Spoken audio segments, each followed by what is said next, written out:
Satyavani TV ప్రేక్షకులందరికీ యేసు నామములో శుభాలు తెలియజేస్తూ నా స్వరం యేసు కోసమే అనే దివ్యవాక్కు కార్యక్రమానికి మిమ్మల్ని అందరినీ మరొక్క మారు ప్రేమతో ఆహ్వానిస్తూ ఉన్నాము.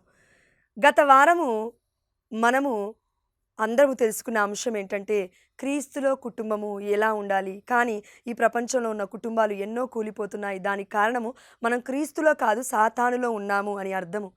అయితే మరి క్రీస్తులో ఉన్న కుటుంబము ఎలా వర్ధిల్లుతుంది? కేవలం ఈ ఇహలోకములోనే వారి యొక్క జీవితం ఉందా? పరలోక రాజ్యం వరకు ఆ కుటుంబం చేరగలిగిందా అని చూస్తే అవును, క్రీస్తులో కుటుంబం పవిత్ర కుటుంబం, తిరు కుటుంబం. పరిశుద్ధమైన గ్రంథంలో ఎవరి గురించి ఉంది అంటే జేసు మరియా జోజప్ప గారా. అమ్మ మరియ తల్లికి పుట్టిన పరిశుద్ధమైన బాలయేసు మనకి దేవుడై ఉన్నాడు.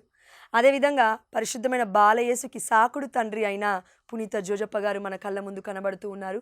తిరు కుటుంబము. మనము దేవుణ్ణి మనం ఏమంటాము? త్రిత్వైక సర్వేశ్వరుడు.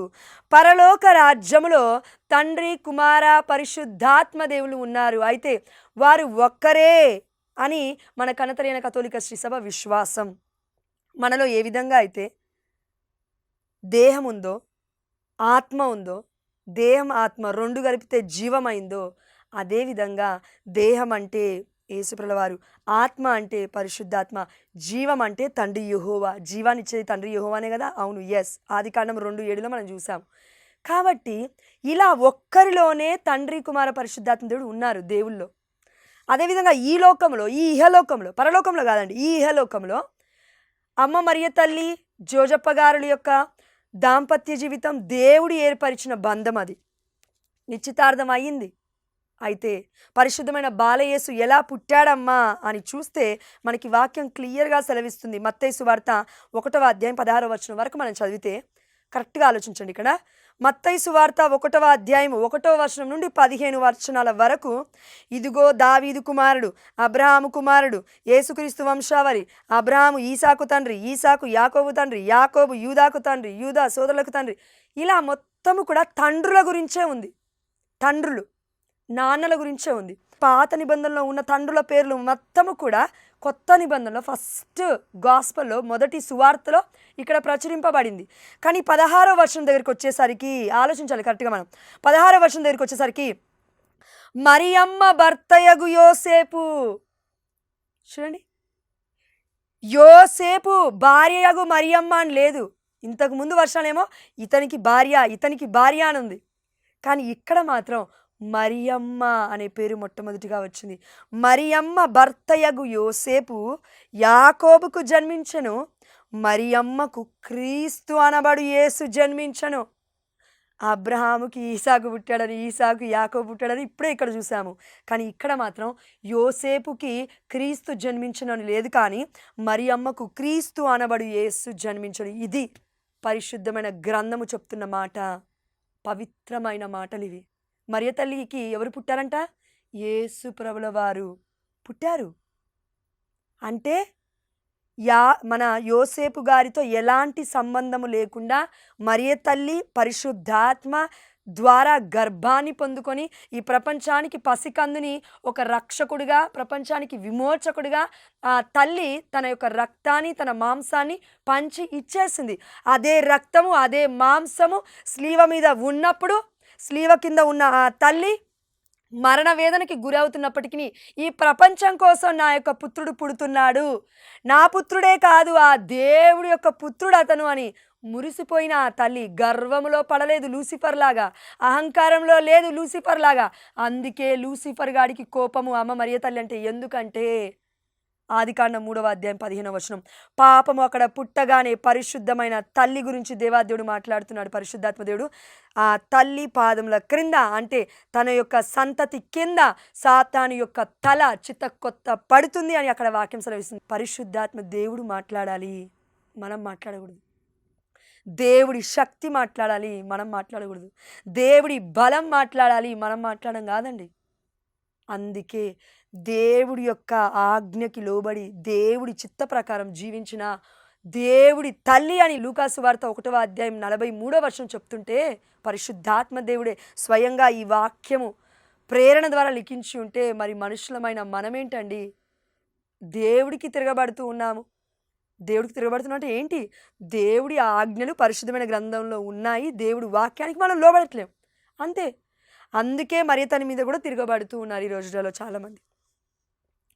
దేవుడికే గౌరవం ఇవ్వకపోతే దేవుడి తల్లికి ఎలా గౌరవం ఇస్తావు? డినామినేషన్స్లో ఉన్న ఎంతోమంది అంటూ ఉన్నారు బోధకులని. ఆ బోధకుల యొక్క తల్లి యొక్క గొప్పతనం స్టేజీల వరకు వెళ్తుందండి. బొకేల వరకు వెళ్తుందండి. ఆ యొక్క పట్టు వస్త్రాలు ధరించేంత వరకు వెళ్తుందండి. అదేవిధంగా శాలువలు కప్పేంత వరకు వెళ్తుందండి. అంతెందుకు, పుట్టినరోజు వస్తే కేకులు కట్ చేస్తూ ఓ ఊ అని మన యొక్క ఇన్స్టాగ్రామ్ రీల్స్, లేదంటే మన థ్రెడ్స్ రీల్స్, లేకపోతే ఇంకా ఏమైనా రీల్స్ ఉంటాయి అవి, షార్ట్స్ రీల్స్, యూట్యూబ్ ఛానల్ మొత్తం కూడా మ్రోగిపోతుంది. కానీ ఈ పరిశుద్ధమైన గ్రంథంలో ఉన్న మరియ తల్లి గురించి మాట్లాడుతుంటే మాత్రం ఒక్క నోరు కూడా మెదపట్లేరేంటి? కొంతమంది రెస్పాండ్ అవుతున్నారు. That is not the reaction. పరిశుద్ధమైన గ్రంథం ఏం చెప్తుందంటే మనకి, రియాక్ట్ వేరండి, రెస్పాండ్ వేరండి. రియాక్ట్ అంటే ఏంటంటే వాళ్ళు చెప్పింది మొత్తము తప్పే, మేం చెప్పేదే కరెక్ట్ అనేది రియాక్షన్. అరే వాళ్ళు చెప్పిన దాంట్లో కొన్ని కరెక్ట్ ఉన్నాయి, కొన్ని అబద్ధాలు ఉన్నాయి అని సరిచేయడం రెస్పాన్స్. ఇది కన్నతని అనే కథోలిక శ్రీ సభ చేస్తూ ఉంది. అందుకే ఈ తల్లి గురించి, ఆ తల్లి భర్త అయిన యోసేపు గారి గురించి, పరిశుద్ధమైన బాలయేసు గురించి దేవుడే మాట్లాడుతున్నాడో చూద్దామా? ఎందుకంటే చివరి అంశంలో మనం నేర్చుకున్నాము, సాతాను యొక్క రాజ్యంలో కుటుంబం ఉంటే ఎలా ఉంటుంది, క్రీస్తులో కుటుంబం ఎలా ఉంటుందో ఈరోజు ఈ వాక్య ధ్యానాంశం ద్వారా మనం తెలుసుకుందాం. ఎక్కడో చూద్దాం. మత్తయి సువార్త 1వ అధ్యాయం 20వ వచనం చూడండి. యోసేపు ఎట్లు తలంచుచుండగా, ఇదిగో మరియమ్మ బహిరంగముగా అవమానపు ఇష్టము లేక రహస్యముగా పరిత్యజించుటకు. యోసేపు గారు నీతిమంతుడు. ఈ నీతిమంతుడగు యోసేపు మరియ తల్లిని బహిరంగముగా అందరి మధ్యలోకి తీసుకొచ్చి, ఇదిగో నువ్వు ఈ తప్పు చేశావు, గర్భఫలం నా ద్వారా రాలేదు, ఎవరితో నీకు సంబంధం ఉంది అని బహిరంగ పెట్టకుండా, అయ్యో స్త్రీని అవమానించడం తప్పు కదా అని ఆనాడు ఉన్న ఎంతోమంది ఆలోచనలు ఏంటంటే, స్త్రీలు తప్పు చేస్తే రోడ్ల మీదకి తీసుకొచ్చి రాళ్ళతో కొట్టి చంపేస్తారు యూదా ఆచార ప్రకారం. ఇప్పుడు కూడా జరుగుతున్నాయి అనుకోండి. కొంతమంది రోడ్ల మీదకి ఈడుస్తూ ఉంటారు భర్తలు కొంతమంది భార్యలని. తాగి తప్పు చేసింది నువ్వే అయినప్పుడు కూడా భార్యని బయటేస్తూ ఉంటారు. ఇలాంటి ఆ సందర్భంలో ఈ సందర్భంలో ఎప్పుడూ ఒకేలాగా కొంతమంది వ్యక్తులు లేకపోలేరండి. కానీ అప్పుడు ఇప్పుడు కొంతమంది నీతిమంతులు లేకపోలేరు ఈ లోకంలో. అందుకే నీతిమంతుడు అగుటచే యోసేపు గారు మరియ తల్లిని బయటికి తీసుకొచ్చి బహిరంగంగా అవమానించలేక ఆలోచిస్తూ ఉన్నాడు. అయ్యో ఇది ఎలా జరిగింది, ఇలా ఎలా జరుగుతుంది, నా భార్య కదా అని ఆలోచిస్తూ ఉంటే అప్పుడు అంటే విడిచిపెట్టడానికి నిశ్చయించుకుంటున్నాడు రహస్యంగా. 20వ వచనం. యోసేపు ఇట్లు తలంచుచుండగా ప్రభువు దూత కలలో కనిపించి, దావీదు కుమారుడగు యోసేపు. దేవదూత గుర్తు చేస్తుంది ఏమని? దావీదు కుమారుడగు యేసు అని ప్రపంచం మొత్తం ప్రకటించబోతుంది పరిశుద్ధమైన బాలయేసు పుట్టిన తర్వాత. అయితే అదే టైటిల్ యోసేపు గారికి దేవుడు పెడుతున్నాడు. ఏమంటే దావీదు కుమారుడగు యోసేపు. ఫ్యూచర్లో ఏమొచ్చింది? దావీదు కుమారుడగు యేసు. ఈ టైటిల్ చూడండి ఎంత గొప్పదో.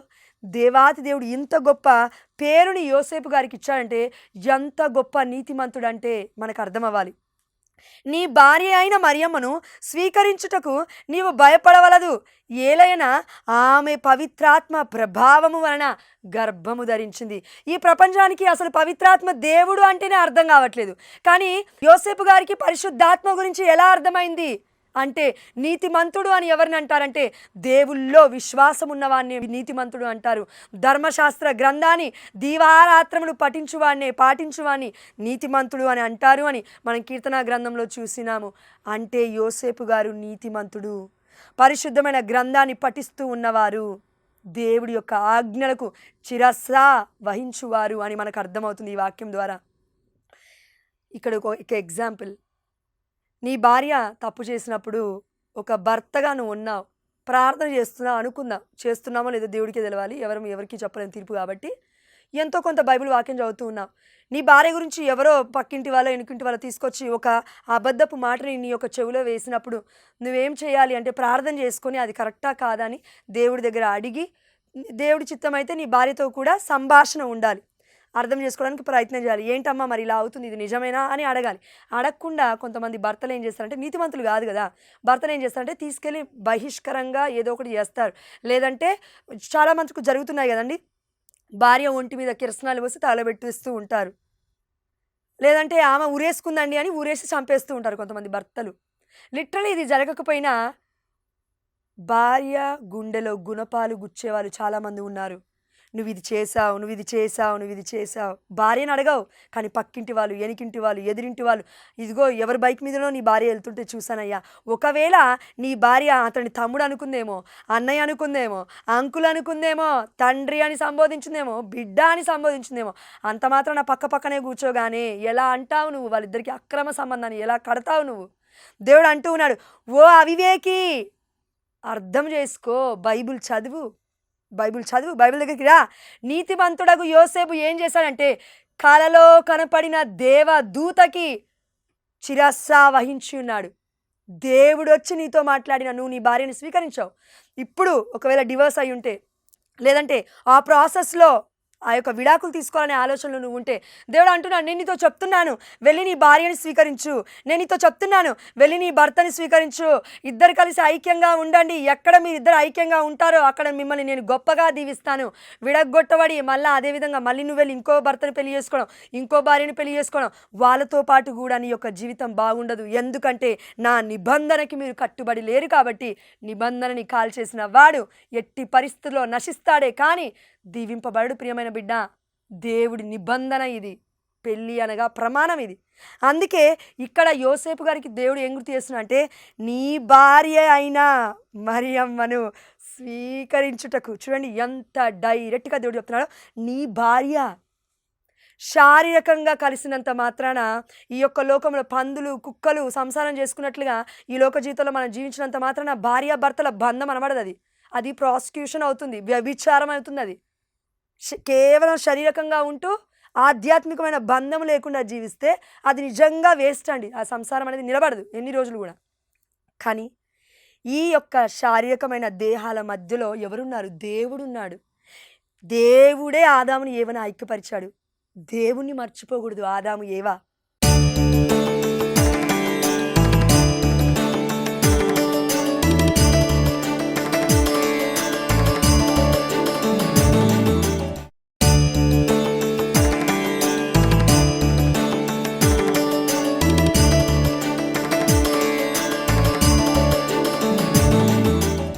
అదేవిధంగా ఈ లోకంలో దంపతులు ఎవరైనా దేవుణ్ణి వారి యొక్క మధ్యలో పెట్టుకుంటే, దేవుడి ఆజ్ఞను శిరసా వహిస్తే, దేవుడి పరిశుద్ధమైన గ్రంథం దగ్గరికి వచ్చి దేవుని అడుగుతూ జీవించగలిగితే ఆ కుటుంబం ఎప్పటికైనా కట్టబడుతుందండి. అందుకే యోసేపు గారు ఎవరి స్వరాన్ని వింటున్నాడు? దేవదూతని వింటూ ఉన్నాడు. ఎప్పుడు? కలలో అంట. ఇది హైలైట్ అండి. యాక్చువల్లీ డైరెక్ట్గా దేవుడు వచ్చి చెప్తేనే నువ్వు నేను వినం కదా, భార్యని స్వీకరించు, భర్తని స్వీకరించు అని.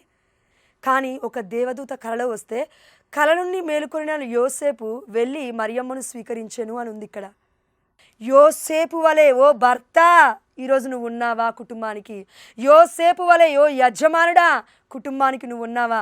అయితే నీతిమంతుడవైతావు నువ్వు. నీతి నిజాయితీ లేకుండా బ్రతికేవాడు ఎప్పటికైనా నిలబడలేడు ప్రపంచంలో. కుళ్ళి కుషించి చచ్చిపోతాడు. ఈ లోకంలో బ్రతికున్నన్ని రోజులు అదే బ్రతుకు, చచ్చిపోయినా కూడా నరకలోకం. ఎక్కడా కూడా నీకు సంతోషమే ఉండదు. 24 గంటలు దుఃఖమే, 24 గంటలు కూడా వేదనే, 24 గంటలు కూడా వ్యసనాలే, 24 గంటలు కూడా ఒంటి నిండా రోగాలే. పాపమే రోగమై ఉంది కాబట్టి దేవుడు మహిమార్థం అది వేరు. కాబట్టి యోసేపు వలె ఈరోజు కుటుంబంలో ఎవరైనా ఉన్నారా అని, ఆ దేవాతి దేవుడు నీతిమంతులు ఉన్నారా అని వెతుకుతున్నాడండి ప్రపంచం మొత్తము కూడా. వెతకంగా మరియ తల్లి గర్భము ధరించాలి అని దేవుడి ప్రణాళిక పరిశుద్ధాత్మ ప్రేరణ ద్వారా. అయితే నా బిడ్డ అంటే యావే కుమార్తె, యావే ప్రభు యొక్క ముద్దు బిడ్డ అమ్మ మరియ తల్లి రాజకుమారి. ఈ కుమారి కన్సీవ్ అయితే నా బిడ్డని అపనిందల పాలు చేయకుండా, అపహేళన చేయకుండా ఒక భర్తన్న కనీసం ఉండాలి. ఈ ప్రపంచం ఎలా అయినా అంటుంది, అయ్యో భర్తతో సంబంధం లేకుండా కన్సీవ్ అయిందంట. ఇలాంటి యోసేపును దేవుడు తన యొక్క క్యారెక్టర్ని, తన యొక్క గుణగణాన్ని ముందే పసిగట్టాడు, ముందే చేసుకున్నాడు, ముందే సృష్టించుకున్నాడు. అందుకే మరియ తల్లి పక్కనే పరిశుద్ధుడిగా పెట్టుకున్నాడు.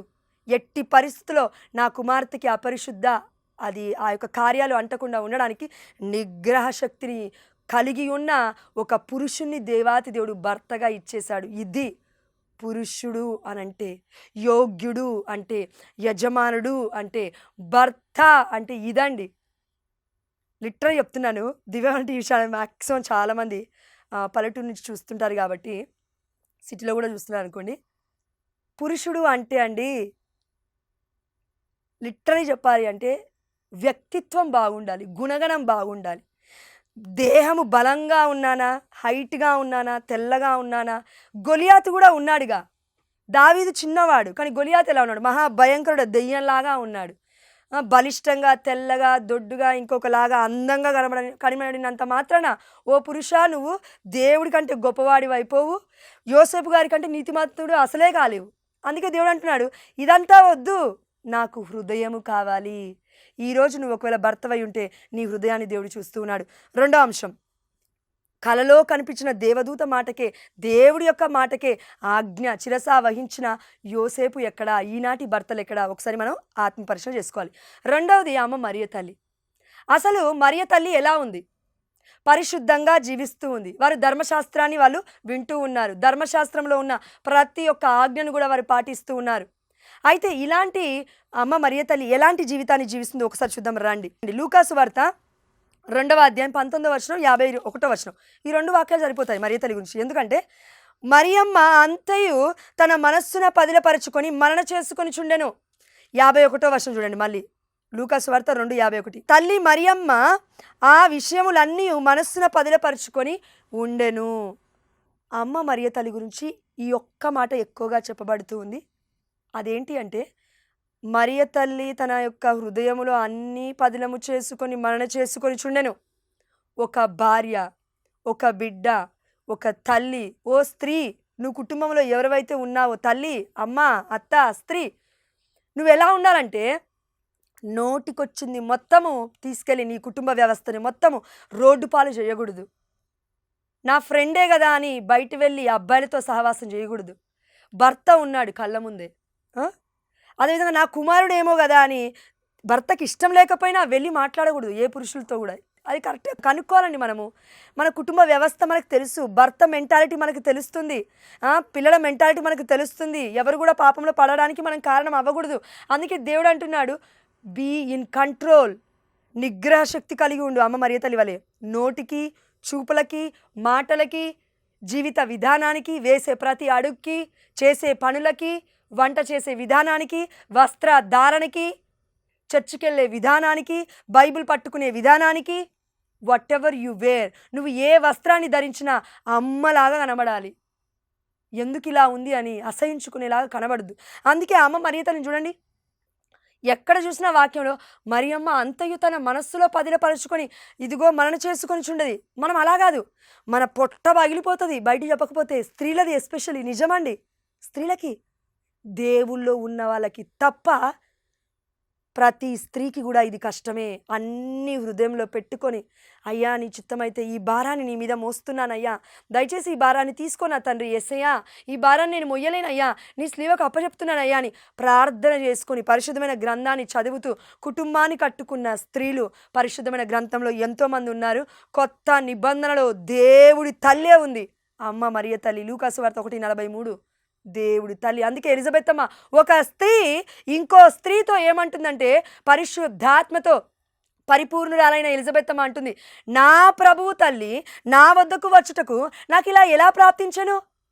సీఎం వస్తే లేస్తావు, పిఎం వస్తే లేస్తావు, నీ కుటుంబంలో ఇంకెవరైనా ఆ యొక్క గ్రామ పంచాయతీ ఆఫీస్ వాళ్ళు వస్తే లేస్తావు, గవర్నర్ వస్తే లేస్తావు, కలెక్టర్ వస్తే లేస్తావు. కానీ దేవుడు అంటున్నాడు, నా తల్లి అమ్మ మరియ తల్లి వచ్చి నిలబడితే మన కళ్ళ ముందు లేవాలా వద్దా? లేవాలి.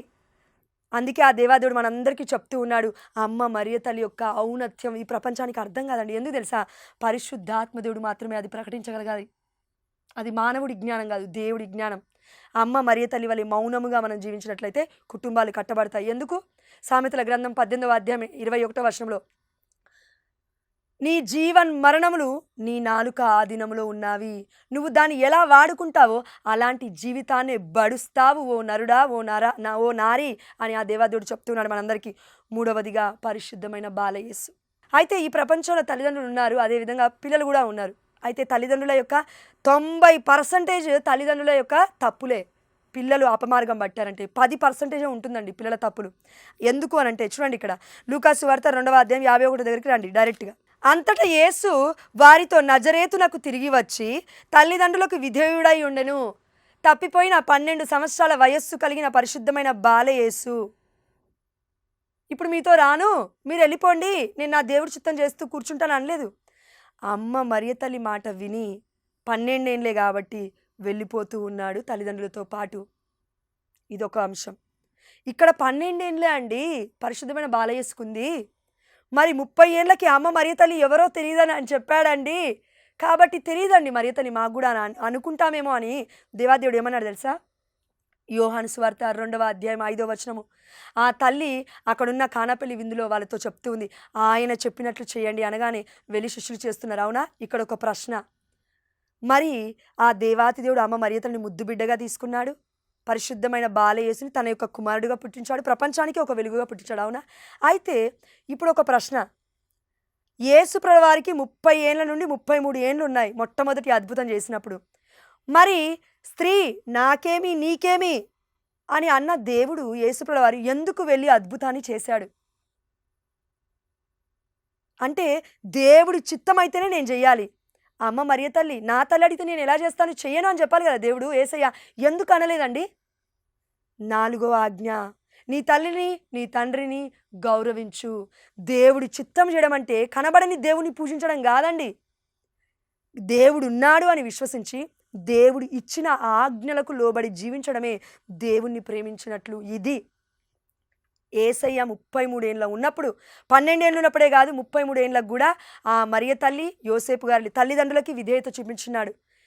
4వ ఆజ్ఞ దేవుడే ఒకవేళ ధిక్కరిస్తే మనుషులమైన మనం ఎలాంటి మార్గంలో ఉంటాము? అందుకే పుడుతున్న పరిశుద్ధమైన బాలయేసు, అమ్మ మరియ తల్లి, జోజప్ప గారి యొక్క తిరు కుటుంబం ఏ విధంగా ఉందో ఈ లోకంలో పితాపుత్ర పరిశుద్ధాత్మ సాదృశ్యంగా మనకి కనబడుతూ ఉన్నారు. కళ్ళు మూసుకొని ప్రార్థించుకుందాం. పరిశుద్ధుడా, ప్రేమగలిగిన తండ్రి, తల్లి మరియమ్మ, భర్త యోసేపు గారులు, పరిశుద్ధమైన బాలయేసు వారికి పుట్టిన పసి కందు, పవిత్రాత్మ ప్రభావము ద్వారా అమ్మ మరియ తల్లి గర్భము ధరించింది అని అటు యోసేపు గారికి, ఇటు మరియ తల్లికి, ఇటు ప్రపంచానికి మొత్తం నువ్వు ప్రకటించున్నావు. పరిశుద్ధాత్మదేవ మాకు నువ్వు ఈరోజు ప్రకటించున్నావు. ఈ యొక్క తిరు కుటుంబ మధ్యవర్తిత్వ ప్రార్థన ద్వారా తండ్రి కుమార పరిశుద్ధాత్మ నామములో విడిపోతున్న ప్రతి కుటుంబము యేసు నామములో కట్టబడునుగా కన తండ్రి. ఆమేన్ హల్లెలూయా. ప్రతి బిడ్డకి నాయన మారు మనస్సు కలుగునుగా కన తండ్రి. ఆమేన్ హల్లెలూయా. ప్రతి బిడ్డ హృదయము తండ్రి పరిశుద్ధమైన బాలయేసు హృదయానికి దేవ సమర్పిస్తున్నాను తండ్రి. ప్రతి బిడ్డ హృదయం కూడా యేసు రక్తములో కడగబడి మారు మనస్సు కలిగి అయ్యా భార్యాభర్తలు ఐక్యముగా జీవిస్తూ బిడ్డలను కూడా విధేయతలో నడిపించుకునే కృపను, ధర్మశాస్త్ర గ్రంథాన్ని, పరిశుద్ధమైన గ్రంథాన్ని మేమందరము కూడా ఈ యొక్క వాక్యాన్ని దేవుడే అని స్వీకరిస్తూ జీవించే కృపను మా అందరికీ దయచేయమని కీర్తన గ్రంథం 1వ అధ్యాయంలో నువ్వు చెప్పినట్లుగా ఎవడైతే దేవుడి యొక్క వాక్యాన్ని దివారాత్రములు ఆనందముతో చదువుతూ పారాయణం చేస్తూ జీవిస్తాడో ఏటి ఒడ్డిన నాటిన చెట్టు వలె వృక్షము వలె ఫలిస్తూ జీవిస్తాడు. ఆమేన్ హల్లెలూయా. ఇలాంటి కుటుంబముగా మమ్మల్ని పచ్చగా దీవించి కాచి కాపాడమని మా నాథుడైన యేసుక్రీస్తు అతి పరిశుద్ధమైన నామములో మేము అడిగినవన్నీ పొందుకున్నామని విశ్వసిస్తున్నాము మా ప్రియ పరలోకపు తండ్రి. ఆమేన్ హల్లెలూయా. Thank you Jesus and God bless you all.